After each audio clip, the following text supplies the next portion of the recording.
Hello, welcome to Gail's Garden Herbs and More. It has been a rough last couple weeks for me, and I lost someone who was very special to me, but by God's grace, I am trying to move on, and I want to show you another section of my yard. This is my bear with me, I've been a little stressed, so this is my shade cloth area, and my son helped me to put this up. This beautiful plant right here is my last beet. I've been using the greens. I picked the greens and more big leaves come, but the pill bugs have found it too. Once you get some tomatoes, you don't have to buy any more tomato plants because you can pull off it and stick it in the ground and it'll reroot. This rerooted, it's coming back. I'm gonna have another, I think I picked that off my pink brandywine. I'll find out, I can't remember for sure. Yeah, need some weed eating, which is difficult for me to do.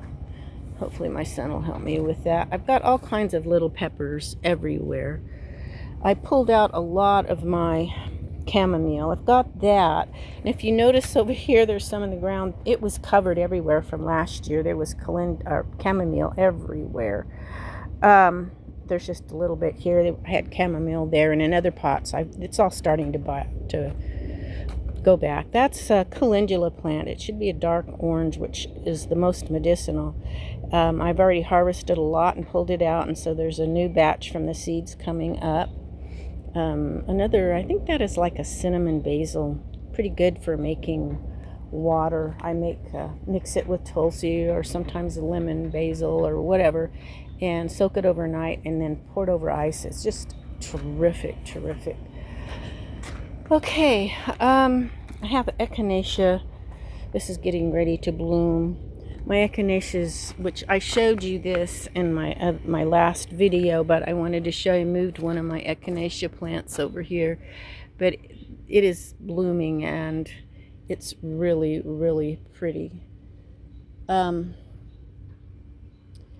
Also, if we come over here, I don't know if I showed you all this. I think I did, but my echinacea, I think, has been blooming more since I last showed you. So, yeah. Okay, I am back over here. This one got too much, hot banana pepper, but it got too much water in there and it kind of almost killed it, but it's coming back. It's trying to grow some little peppers. So my other one I've been picking peppers off from. And this is my little cabin shed. And my glider, and I've got the stuff here. I've got plants here and all around. I did have over there regular garlic, elephant garlic, a bunch of onions, stuff drying on the porch, and then I picked a couple of late onions. There's just 2 laying there now. The others I have dried and put away.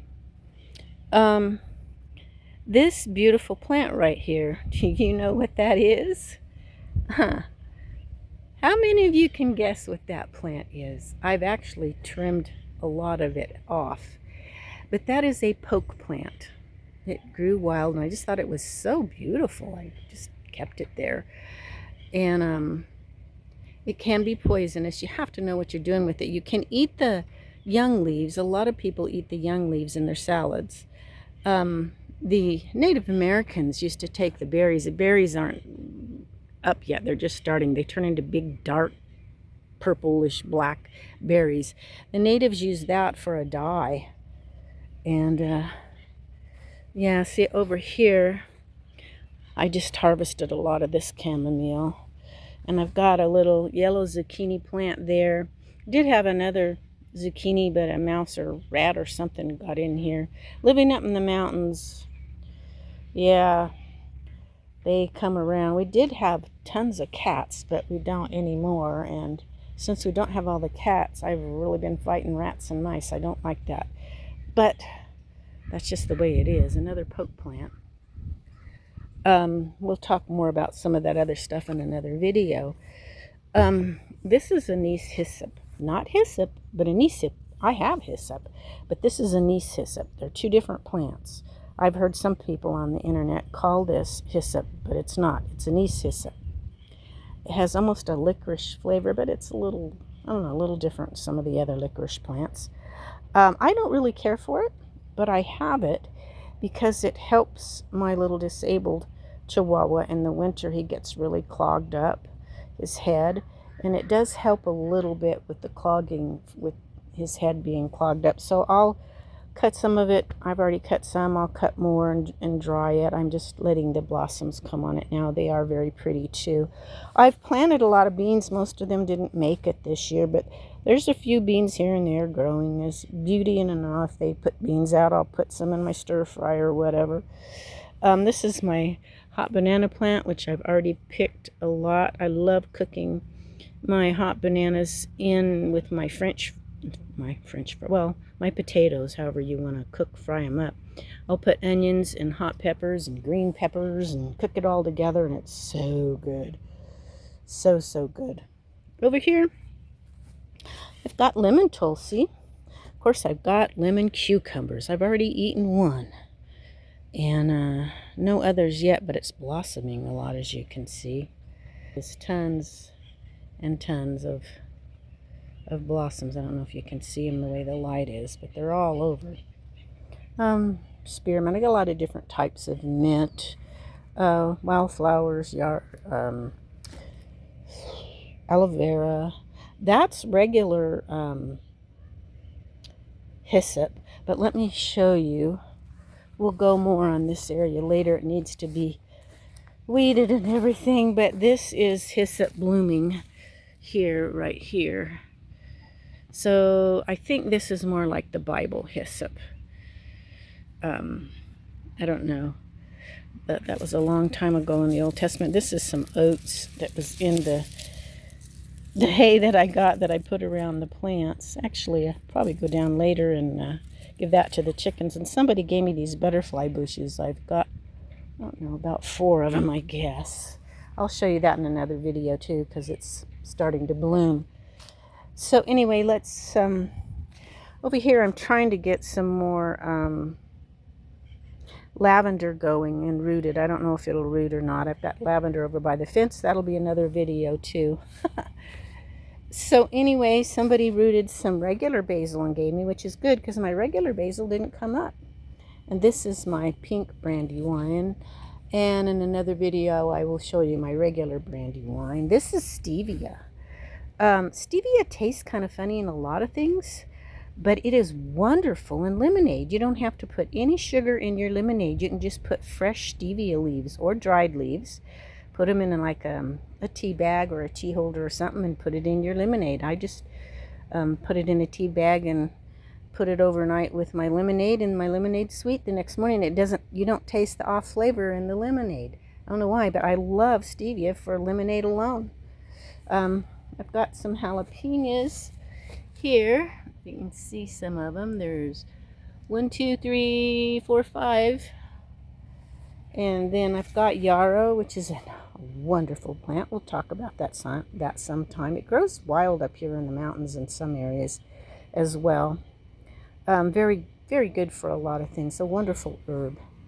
And then I'm back to this is like some sort of a basil. I think it's like a cinnamon basil, but it doesn't quite taste like my cinnamon basil last year. Maybe it's just my taste buds.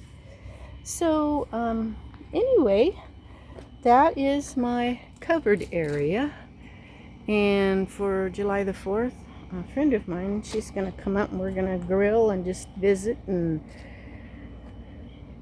sit under here maybe. Or we'll see what we do. No, but I think we're going to grill.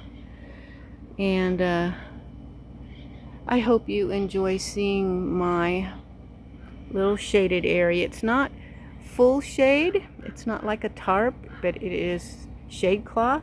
That way my plants still get some sun, but not too much, and it helps to get from it getting too hot if we want to sit under here and have a bite to eat with my friends or something, because my trailer is very, very tiny. It's just a little camp trailer. So yeah, did you see? Let me show you one other thing. I don't think I showed this to you. This is a Christmas cactus, which I have nowhere to put it in the winter, and it really having a hard time surviving up here in the mountains. But this is an eggplant, and I'm not really crazy about eggplant, but it's okay. I can use it in a stir fry. It is such a beautiful, beautiful plant that next year I think I'll have more than one plant, because it is just so beautiful, and it is a good vegetable to put in my stir fries and stuff. So anyway, yep, this is my covered area, and I hope you enjoyed this, and we will catch you all next time. Bye for now.